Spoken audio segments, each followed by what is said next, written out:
संसार को पवित्र करने वाली कथा को आरंभ करने लगे।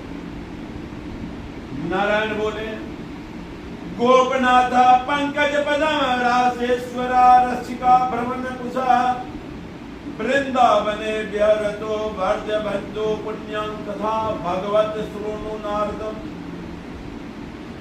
कहते हैं, ये नारद, तुम ब्रज गोपियों के मुख कमल के भ्रमण तुल्य रसिक शिरोमणि रामेश्वर भगवान श्री रामचंद्र जी वृंदावन बिहारी की पुण्यमयी कथाओं को सुनिए। हे वत्स, भगवान को विधाता कहा है। संसार को पल भर में नष्ट कर सकते, मिनट भी नहीं लगा, पल सेकंड से भी कम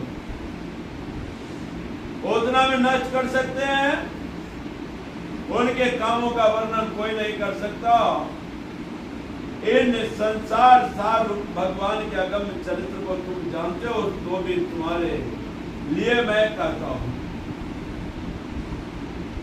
पुरुषोत्तम मास दरिद्र को दूर करने वाला, वैधव आदि दुख हरने वाला, उत्तम कृति तथा मोक्ष को देने वाला पुरुषोत्तम मास के विषय में है भगवान कथा सुनना चाहिए।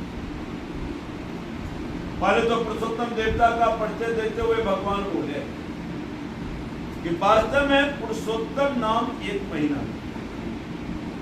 इसी महीना का नाम है, प्रत्येक तीसरा साल होता है, जिसमें अब कोई भी हिंदू धर्म में जो महीना है, जितना भी 12 महीना है, एक ही लगा के 13 महीना हो जाता है। सब चीज में बढ़ जाता है, तो एकादशी बढ़ता है, पूर्णिमा होता है, सब कुछ। तो 12 महीना का तो अलग अलग भगवान बना दिए। तो पुरुषोत्तम घबरा गया कि हमारा तो कोई देवता नहीं, हमको गंदा महीना लो, मतलब मास। इसीलिए इसको पुरुषोत्तम मास में बदलिए, और इसका व्रत करने से पुरुषोत्तम भगवान प्रसन्न होंगे। तो नारद जी कहते हैं, मैंने स्वामियों सहित सभी मास को सुना, चैत से लेकर के अनेकों मास होते हैं, लेकिन पुरुषोत्तम मास तो कभी सुना ही नहीं।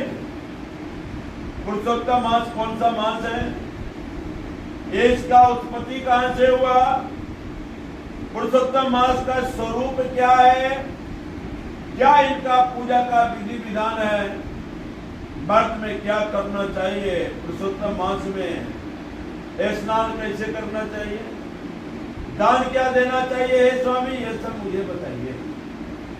इसमें जप होता है कि नहीं, पूजा होता है कि नहीं, उपवास होता है कि नहीं, यह सब बताइए। और जब आप इस सब से प्रसन्न होते हैं तो फल कैसा देते हैं वो भी बताइए। इसके अतिरिक्त जो ज्ञान हो सब बताइए, क्योंकि 3 वत्सल साधु जन हितोपदेश बिना पूछे भी देते। अब कोई आदमी किसी को पूछता है तब जो कहते हैं तो वो हो गया उपदेश। अपने मन से अगर आप कहीं प्रवचन कर रहे हैं तो उसको कहता है हितोपदेश, माने कल्याण के लिए आप अपने मन से कर रहे हैं बिना पूछे। तो जितने भी मनुष्य इस पृथ्वी पर है, तो मनुष्य भी कहता है, वेद पुराण की 3 तरह के होते हैं इस पृथ्वी में। एगो मनुष्य होता है, सबसे खराब मनुष्य वही होता है, वो भाग के भरोसे रहता है, ये लिखल होता है इसे देखा, वो कड़वे नहीं करेगा, भाग को भरोसे रहता है। अब भाग से भी महान आप बन सकते हैं, ये नहीं है कि आप नीचे चल जाइएगा, ऊपर भी जा सकते हैं, आप कोई दिक्कत नहीं। ऊपर मतलब तरक्की कर सकते हैं, बैकवर्ड नहीं, तरक्की कर सकते हैं। तो बहुत मनुष्य ऐसे हैं जो भाग के भरोसे रहते हैं, लेकिन भाग के भरोसे जो होते हैं, वेद पुराण का कथन है, उनको गरीब होने का संभावना ज्यादा है। अब गरीबी जब आ जाएगा आपके घर में, तो नाना प्रकार का दुख ऐसे ही जन्म हो जाएगा। अब गरीबी के कारण बीमार पड़ जाइएगा, दवा का पैसा नहीं रहेगा, अच्छा खाने का पैसा नहीं रहेगा, अच्छा कपड़ा पहनने का पैसा नहीं रहेगा, बहुत कुछ। तो गरीबी तो अभिशाप है। अब गरीब आदमी को कहता है कि ज्यादा दुखी होने का संभावना हो जाता है, बहुत ही आपको पूर्ति नहीं हुआ, दुखी हो गए। ज्यादा दुखी होइएगा तो रोगी हो जाएगा, संसार का यही नियम है। चिंता ज्यादा करने से रोगी हो जाइएगा। तो एक तरह का ये आदमी हुआ। दूसरा आदमी ऐसा होता है जो सोचता है जो मन होगा सो हम कर लेंगे।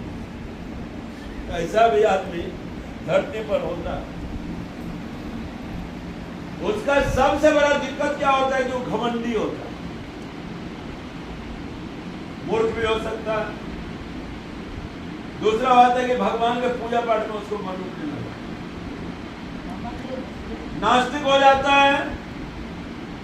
लड़ाई झगड़ा में लेकिन जाएगा कि हम थोड़ा इच्छी करवा दो, एक कीर्तन में नहीं जाएगा। लंपट हो जाता है, नीच की संगति करने लगता है। तो वेद पुराण कहता है कि ऐसा आदमी का संसार में सेवक बहुत होता है, बदमाश आदमी।